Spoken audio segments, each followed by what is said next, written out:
My name's Alex Tremblay, and I'm the Supervisor for Quality and Clinical Development at North Memorial Health Ambulance in Brooklyn Center. Our goal has shifted, so to speak, from taking customers to the hospital and taking them in the ambulance to making sure that they have what they need in their home. We had to get creative and come up with a new solution, just like everybody else, which is a big tenet of what we do at North Memorial Health, is finding a better way to do things. We have to clean our ambulances every day after every patient contact.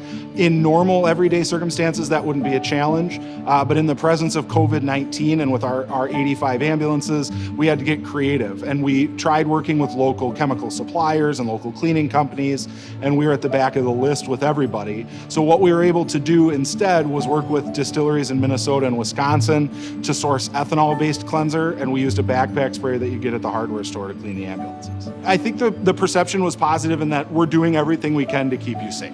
We're always willing to do things differently if it means what's best for the customer and the organization. And the thing that I'm most proud of is realizing and recognizing that we're not just a public service entity and we're not just a healthcare entity. We're everything that we need to be for the community.